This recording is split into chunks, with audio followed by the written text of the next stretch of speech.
Well, man, it's so good to be with you all today. My name is Seth. Welcome. Thanks for being here. What a great way to start our time, huh? We actually are celebrating baptisms in each of our services today in Greensburg. We got to baptize a little guy today, Greta, and then later on, Megan Kreckler, and just what a beautiful thing. In fact, I was thinking about last night. We were at camp. I drove from Seymour, Indiana this morning, woke up, took a shower, drove to Greensburg, had the service there, and then came here. But last night at camp, we were singing that song that we just finished singing, and they had handed out glow sticks on hands, and the room was dark, and the kids were just raising their hands, singing their hearts out. There was a young man who gave his life to Jesus, and it was such a beautiful thing. And I was sitting in my car because I got here a little late, watching the baptism, and just thinking, man, we get to do this, right? I mean, we get to be a part of what God is doing, and I just believe God is at work in such an incredible way in our churches, and I'm so thankful to have you all here with us to get to experience it together, because it's not just a me thing or a Rachel thing or a John thing or a Josie thing. It's a we thing. Like, we get to do this together, and it's so beautiful, and so thanks for being here. Anyway, I'll shut up now. Well, I won't shut up. Actually, buckle up. You got a lot more coming, right? If that wasn't enough. Anyway, so thanks for joining us. If you're online, thanks for being here online. Today, you picked a great day to be here because I'm going to talk about and hopefully answer a question that my guess is you've asked before. I can guarantee you it's a question I've asked before. It's a reason why some people don't believe in God or struggle to believe in God or have questioned their faith in God. And the question is simply this: why would a good God allow bad things to happen? Right? I mean, we all want the answer to that question. And I mean, look no further than the natural disasters. The flooding we had last weekend, as I heard just heartbreaking stories of people suffering and children being swept away in the floodwaters. I mean, you look at fires, you look at earthquakes, you look at mudslides. I mean, all these different natural disasters, but it's beyond disasters, right? I mean, when we were living in Brazil, Brazil's a beautiful country, and there's a fable about when God created the world. He created all these beautiful places, and he put in all these natural disasters, the earthquakes, the hurricanes, the tsunamis, whatever. But then there's this landmass of Brazil that is so beautiful, and it's insulated from all of those natural disasters. And so the angels, they ask God, how is this fair, right? I mean, how is it fair that you preserved this one place?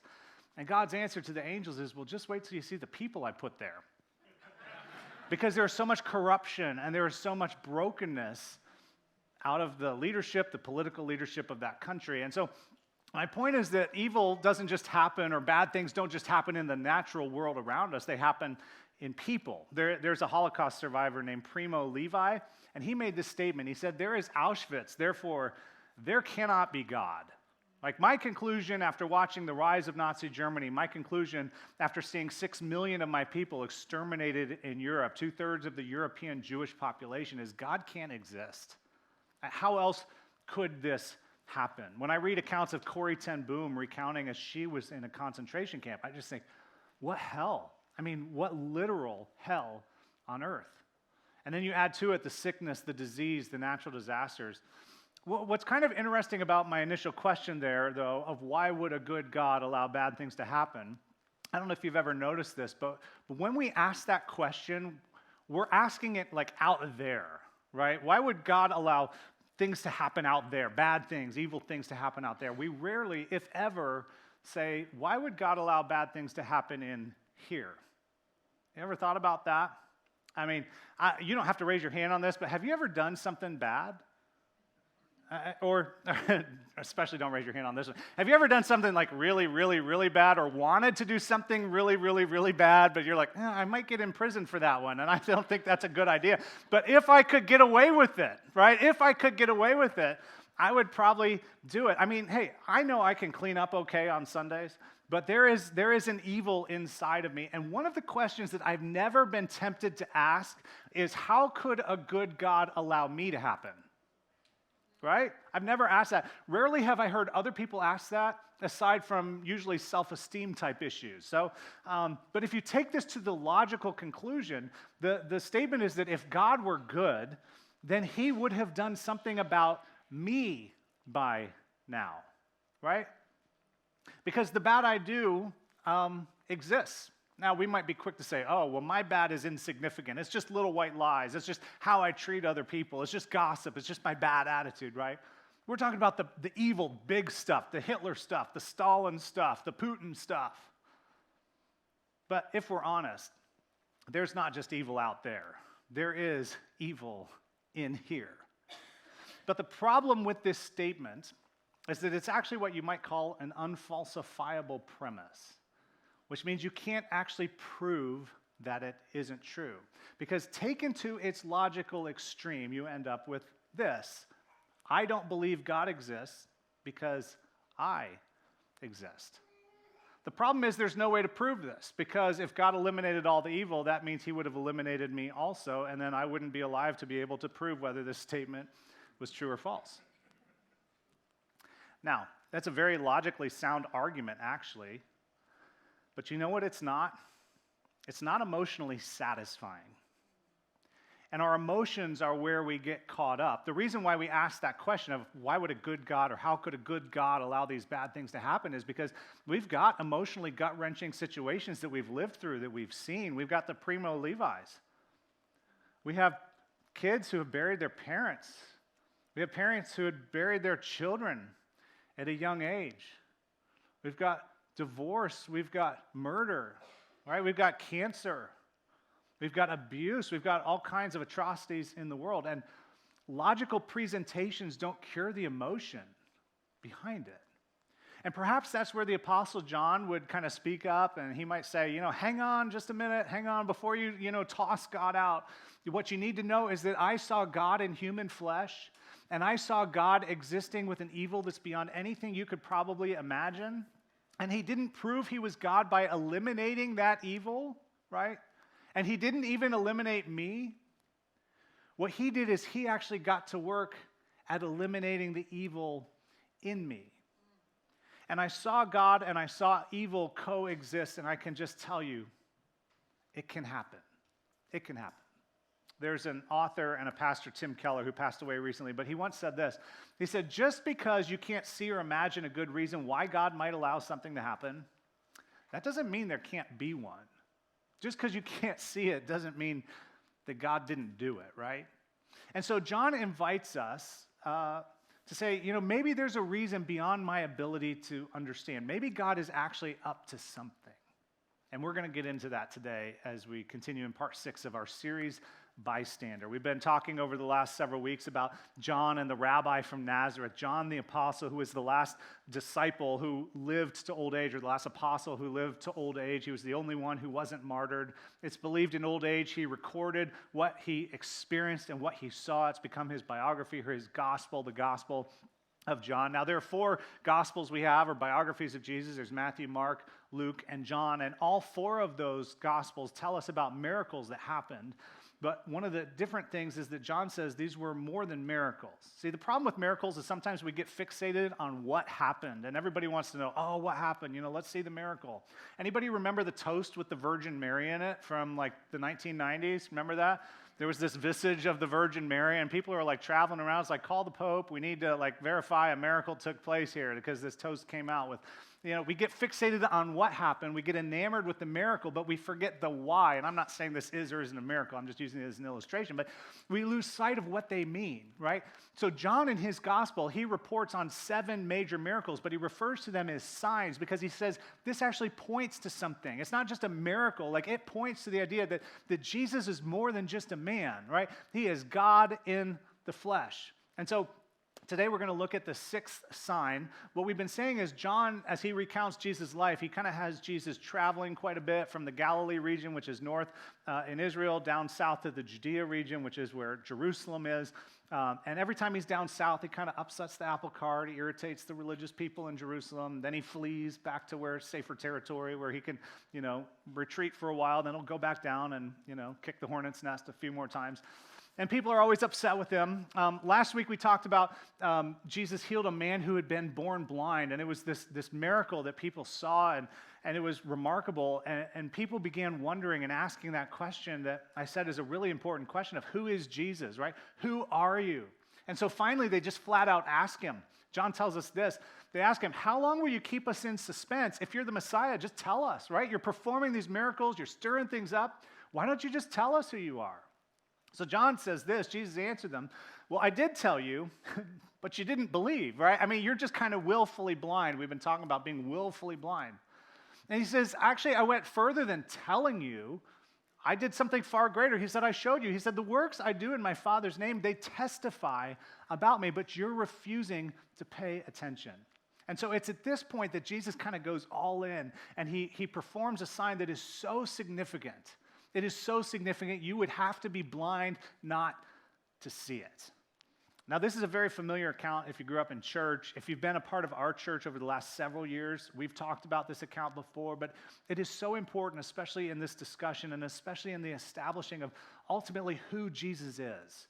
It's the beginning of the end for him, which we could really say is the beginning for us, because he's going to identify who he is, the king who's come to save and rescue and to establish a new kingdom.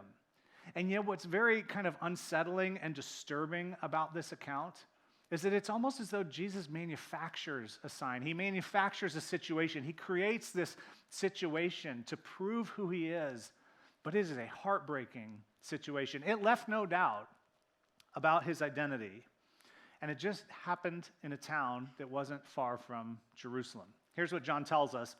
He said, now a man named Lazarus was sick. He's from Bethany, the village of Mary and her sister Martha. Bethany is about 2 miles away from Jerusalem. Mary is the woman who poured pure nard on Jesus' feet and wiped it with her hair.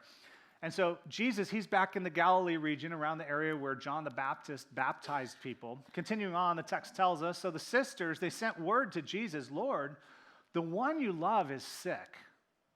Now imagine, they send a messenger with this message. They don't even say, hey, Lazarus is sick. They say, the one you love. Like you already know who it is. There were some people, I think this is so important to know about the humanity of Jesus. There are some people who felt so loved by him. There were some people who felt so close to him. This isn't a random person. This is the one you love. John says, when he heard this, Jesus said, this sickness, it will not end in death. No, it is for God's glory. Now, when you look at the whole timeline of things, actually, Lazarus is already dead by the time the messenger arrives. And yet Jesus says, no, it's not going to end there. And there's actually something good that's going to come from it, God's glory. And you hear that and you say, how is that possible? But it's a reminder for us that not only do bad things happening to good people not disprove God, but they can actually point to it. They can actually help us identify who God is. He continues, he says, it's for God's glory so that God's Son may be glorified through it.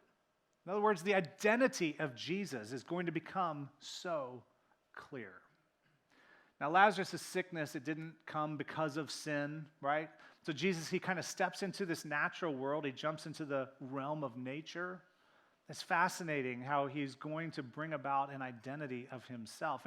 And he creates a new category for us, an uncomfortable category, which is suffering for the glory of God.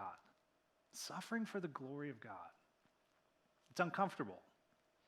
And I think John recognizes that it's uncomfortable. In fact, he recognizes that as we go through this account, we're going to be questioning, like, okay, does Jesus really love this guy? And so he just kind of flat out tells us, it's like he wants to reassure us. He says, now Jesus loved Martha and her sister and Lazarus. Now, this feels a little bit like if you have Jesus for a friend, you don't need an enemy, as we're going to see here in just a minute, because what's going to happen next, it's not going to feel like love. But John's reminding us, sometimes it doesn't feel like Jesus really loves us, but just because it doesn't feel like it doesn't mean it isn't true. See, the reason for this sign, right, is to help us identify, would a good God step in and do something if he can? Jesus says this, or John rather says this, so when he heard that Lazarus was sick, he stayed where he was for 2 more days. His friend's in need. He stays for 2 days. He takes his sweet time. Now, one of our earlier signs, Jesus healed a person from a distance, right? I mean, he could have just said the words. There's another miracle that takes place where a woman touches Jesus' cloak and she's miraculously healed in those moments. So if he had been a random stranger, perhaps Jesus would have healed him immediately. But someone who was close to Jesus, someone who was loved by Jesus, went through some incredible difficulty. I hope that's an encouragement to you. It doesn't mean Jesus doesn't love you if you go through pain. So he's in no rush. They hang out for a couple days.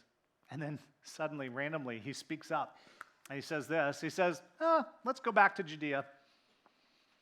Now, they're all confused because they're thinking, okay, why do we need to go back to Judea? Because you've said this isn't going to end in death. Lazarus is going to be okay. Every time we go to Judea, it's risky.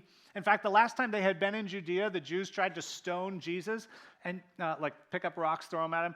And you know what's a problem when people stone somebody else? Like if you're nearby, not everybody has good aim. And this is risky, this is risky. So the disciples, they're not very excited about this. They think Jesus maybe has some memory loss. They say, But Rabbi, a short while ago, the Jews there tried to stone you, and yet you're going back?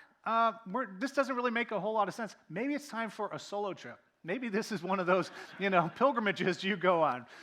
Now, what Jesus says next, I just think it kind of underscores the identity of Jesus and my confidence that these accounts were not fabricated, because I don't think anybody could make up the dialogue and the things that are said in this account. I don't think anybody's creative enough to put these words in Jesus' mouth, right? Because he says something that he did often. It's like he says something that's so irrelevant, so strange. Like, did we miss? Did you understand where we're going with this, Jesus? Because they're trying to talk him out of going, and Jesus answers this. He says, are there not 12 hours of daylight? Like, what? 12 hours of daylight. Yes, there are 12 hours of daylight. We get 12 hours of light a day. And then he says this. He says, anyone who walks in the daytime will not stumble, for they see by this world's light. It's when a person walks at night that they stumble, for they have no light. Okay, thanks, Jesus, for that lesson on light and dark. That's not very helpful. But what we're going to see as this sign unfolds and in the aftermath of it, what Jesus was really indicating, because the 12 hours of daylight, it's kind of indicative of two things. First of all, in the Roman time period, 2,000 years ago, they didn't have watches, okay? So there were 12 hours of daylight. It didn't matter what season it was, how many, in our reckoning, hours there were. They just counted it as 12. Noonday is when the sun's at the apex, right? And so they have 12 hours of day during which they can work. And so that's what Jesus is referring to. It's still daytime, meaning I still have work to do. As long as it's daytime, there is still something I can do. And then the other idea is that I am the light of the world. I'm coming to bring light into the darkness. And so right now there is light. In fact, you're going to be able to see me in ways that you will not be able to see me in the future. You're going to get to experience things that people won't get the opportunity to experience in the future. And so if you lean in, you can stay up here in Galilee, and in doing so, you'll miss out. You'll miss out. You'll stumble around in a world of darkness, wondering and trying to make sense of what in the world is going on with the brokenness around you.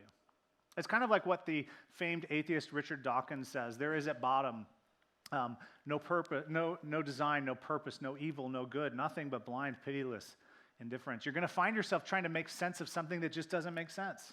A world that seemingly doesn't make sense. You'll be backed into a corner of despair. But if you go with me, you're going to see an undeniable sign. And Jesus wanted to help them make sense of the challenges of living in this world.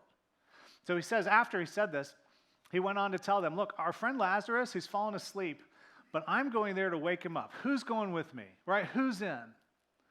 Well, nobody raises a hand at this point in time because, again, they're thinking about the stoning, and they're convinced Jesus needs to rethink this. So his disciples replied, Lord, if he sleeps, he'll get better, right? He just needs a nap. Lazarus is exhausted. The last thing he needs is some company. They're just misunderstanding the whole thing. So John tells us, again, this is just kind of rich, that Jesus had been speaking of Lazarus' death, but his disciples thought he meant natural sleep. So then he told them plainly, it's like, okay, guys, pay attention. I'm going to go real slow here. Lazarus is dead, right? And they're like, what? You told us it wasn't going to end in death. Now you're saying he's gone? I mean, this isn't making sense. Now, what Jesus says next, I tell you what, it's awful for Mary, it's awful for Martha, it's awful for Lazarus, but it is wonderful for us. Again, I don't think anybody could make these words up. He says, Lazarus is dead, And for your sake, I'm glad I wasn't there. I mean, who would write those words for Jesus? I'm glad I wasn't there for your sake, for my sake, for every person who's ever suffered. In fact, what he's going to say next is that Greek word we've been talking about, hina, the purpose. Like there's actually a reason for this. God is up to something. You know what the purpose of it is? So that you may believe. But let us go to him. There's a purpose here. I'm helping you believe. It's not blind faith. I want you to experience the presence of God. So it's at this point Thomas speaks up. Thomas, who's kind of the comic relief. Thomas is the one who later doubts Jesus and wonders if he really came back to life. And it's like the tension breaker for the whole account. Because then Thomas said to the rest of the disciples, let us also go that we may die with him, right? If that's what's going to happen. It's like Eeyore. Well, Lazarus is dead. Jesus is going to die. Let's all go die together, right? I mean, let's all go die too. Man, I mean, it's just, who could write this? Anyway, God could. Meanwhile, back at the ranch, back in Bethany, everybody's like, where's Jesus? Didn't we send for him? Remember, I mean, we even reminded him, hey, the one you love is sick. The one you love, Jesus, come on, are you going to come help him?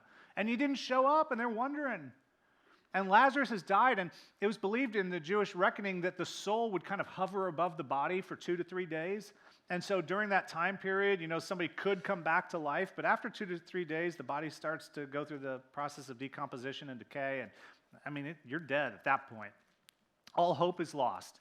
So John says, on his arrival, Jesus found that Lazarus had already been in the tomb for 4 days. I mean, he's just like good and dead. And Jesus missed it. He missed the opportunity. He missed the mourning. He missed the funeral. He missed the opportunity to heal Lazarus. So when Martha heard that Jesus was coming, she went out to meet him. Lord, Martha said to Jesus, if you had been here. Now lean into this, because I'm telling you what, every one of us has felt this way before. If you had been here,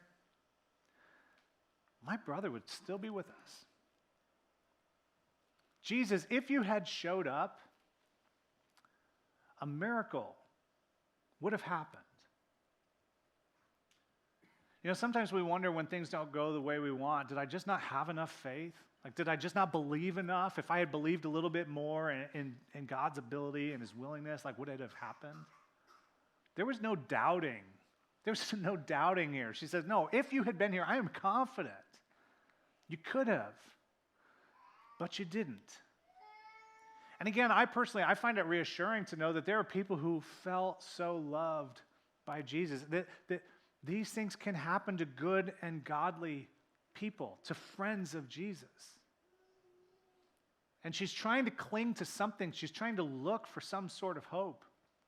And so she says, I think what many of us can probably relate to, but she says, well, but now, I know that even now, God will give you whatever you ask. I'm still believing. I'm struggling, but I'm still believing. And Jesus speaks to her with a gentle reassurance, and he just says, look, your brother will rise again. Now, Martha's assumption here is that Jesus is going into preacher mode. You know what preacher mode is? It's when somebody says something that's not very helpful when you're going through a difficult time. Like, let me give you a verse, and you need to cheer up, and it'll be okay, right, in the end? And it's not helpful in the moment. So she answers him, and she says, look, I know he'll rise again in the resurrection at the last day. I know my theology. I'm just struggling emotionally. I don't need a sermon, Jesus. I need a comforter. I need you to show up. I needed you to show up. I think if we could feel Jesus' emotion, I think we would recognize he wasn't trying to sermonize Martha. In fact, he says to her, he says, look, I am the resurrection and the life. I'm not talking about down the road. I'm talking about now. Like, I'm the resurrection and the life personified. Without me, there is no resurrection of the life. Quit focusing on the last day. What I want you to do is focus on now, because I am the one who makes all of this a reality. Light has come into the world. Life has come into the world. Light brings healing to those who need healing. It brings hope to the hopeless, life to the lifeless, healing to the broken. Who makes statements like this unless they're true? He continues on and he says, the one who believes in me will live, even though they die. The one who lives as if I can be trusted, as if these signs are true, as if these signs are truly pointing to an identity. Yes, they may experience physical death, but you are more than a body. In fact, he continues on, he says, even though they die, and whoever lives by believing in me will never die. There is no resurrection or life outside of me, but death is a door to access life. And I can only imagine how much she was like taking all this in and understanding, because, I mean, her brother's dead, right? She's going through this emotion. She's hurting. She's grieving. And it's as though Jesus kind of looks at her with kind eyes and just says, Martha, do you believe this? Do you believe this? And it's so hard to believe sometimes in tragedy, in loss. But do you believe it? Can you believe it? Yes, Lord. Yes, Lord, she replied. I don't know why you didn't show up. I don't know why you weren't here. I don't know why you didn't just say the words. I don't know why you didn't heal my brother, but I have seen too much. I have to believe. So she says, yes, Lord, I believe that you are the Messiah, the Son of God who has come into the world. That is the thing I know. It's the thing I'm clinging to in the midst of my grief and my sorrow. Well, Martha goes home. She gets her sister Mary, and Mary goes to meet Jesus. They have kind of a similar conversation. We'll speed things up here. And she's really emotional at this point. You know, she's emotional. She's weeping at Jesus' feet. The text tells us when Jesus saw her weeping and the Jews who had come along with her also saw her weeping, he was deeply moved in spirit and troubled. And so he asked, where have you laid him? Come and see, Lord, they replied. And he went, and it's like the emotions catch up with him. Because Jesus is fully God, fully man. I mean, he was emotional. He felt this. I think he understood this is a turning point in everything because the stage is set for what's to come. As Rachel mentioned, I mean, it's Palm Sunday today, right? I mean, Jesus is getting ready to face the crucifixion, and all eyes are on him. Perhaps what happens next is what would lead Peter to later say, you can cast all your cares upon him and all your anxieties upon him because he cares for you. And the reason I know he cares for you is because I saw what happened with Lazarus. Because in those moments, you know what Jesus did? He wept. He wept. And those who were present, they saw it. Those who observed all of this, text tells us they said, see how he loved him. But you know what? There were others who were present who had some doubt. Could not he who opened the eyes of the blind man have kept this man from dying? If he could have, he would have, but he didn't, so he can't. What they didn't understand is that he could have, but he chose not to. And perhaps the reason in this moment was for all future generations, for those who were present, for future generations, for people like you and me who would question. What Jesus does is, I mean, he takes the span of eternity, and it's like he condenses it down into a few hours in an afternoon. All the pain, all the sorrow, all the anger, all the anguish, all the fear, all the tears, and then the resolution. The hope part that we lose sight of. John says, Jesus, once more deeply moved, he came to the tomb. Take away the stone, he said. And everyone is silent, right? They can't believe all this is happening. Mary and Martha, they're kind of incredulous. But Lord, said Martha, by this time there's a bad odor. He's been in there for 4 days. I love the King James that says, by this time he stinketh, right? I mean, you know, Jesus, the opportunity to heal is over. Don't you know you're late? But then Jesus says this. He says, did I not tell you that if you believe, you'll see the glory of God? I mean, earlier you wanted to see, and now I'll show. Like all of eternity condensed down. Your life, my life, all condensed down into an afternoon. Didn't I tell you you'd see the glory of God? Will you believe? And so Mary and Martha, they seemingly give their permission. So they took away the stone. And then Jesus looked up and he prayed this amazing prayer that wasn't for himself. He actually prays for those who are hurt, those who are hopeless, those who are wondering, why God? Where God? Why can't God? And here's what he prays. He says, Father, I thank you, you've heard me. I knew that you always hear me, but I said this for the benefit of the people listening in to this prayer, right? Standing here, that they may believe that you sent me. See, we get so wrapped up in that question of good and evil and God and evil and can a good God exist when there's evil in the world? But you know what the most important question is? Who is Jesus? Because if he's who he claimed to be, everything is resolved in him. If he is who he claimed to be, the other questions, they don't actually matter because they're answered in him. Here's what happens when he said this. Jesus called out in a loud voice, Lazarus, come out! And I just imagine John reminiscing on this as he's dictating this account.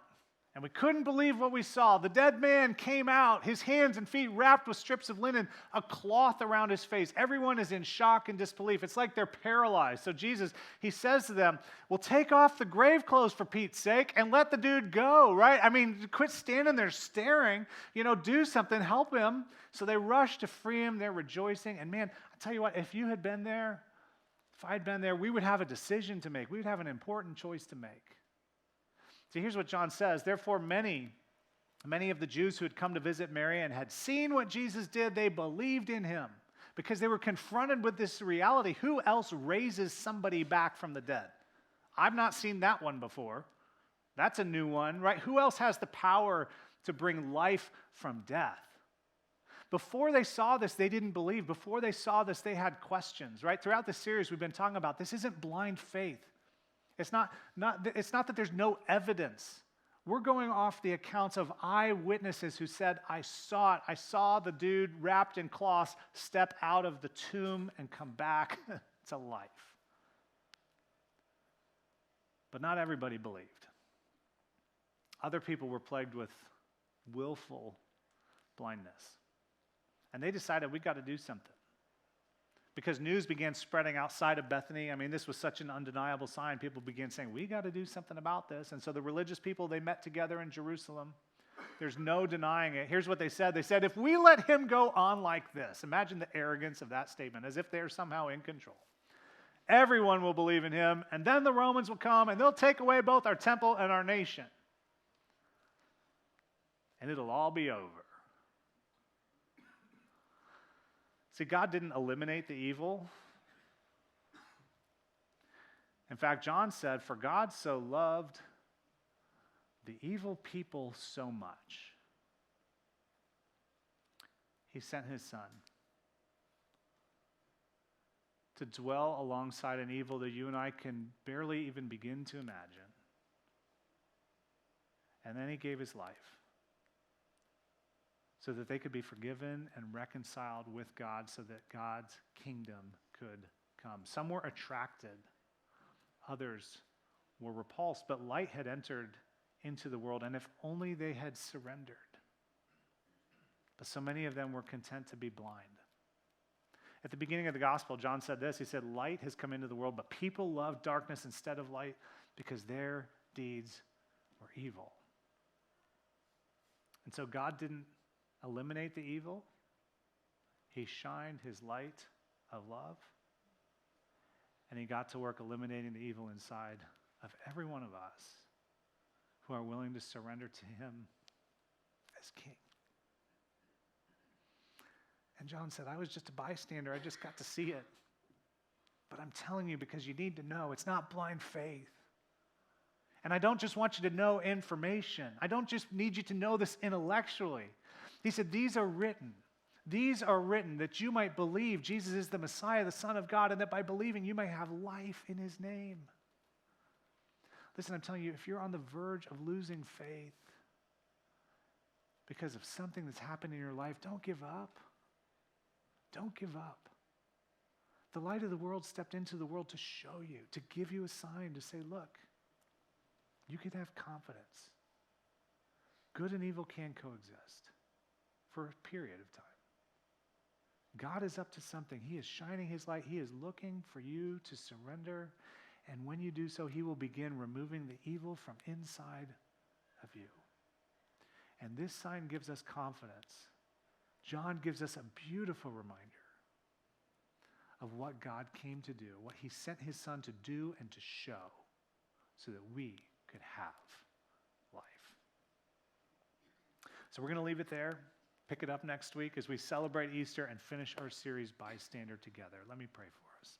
Heavenly Father, I thank you for these accounts that have been preserved, for the eyewitness testimonies we can pay attention to and lean into. God, I just thank you for the hope we have in Jesus. How you took all the things we struggle with, all the uncertainties, all of our questions of good and evil and God and evil, and you condensed them into a space where we could look and see and say, Jesus redeems this and brings hope to the hopeless, life to the lifeless, healing to the broken. God, would we experience that? For the person who's wrestling with something going on in their lives, God, would you bring them to a place of confidence in you and trust in you? Would you invite them to lean in? And God, for all of us, would we experience life in the name of Jesus? I pray these things in his name. Amen.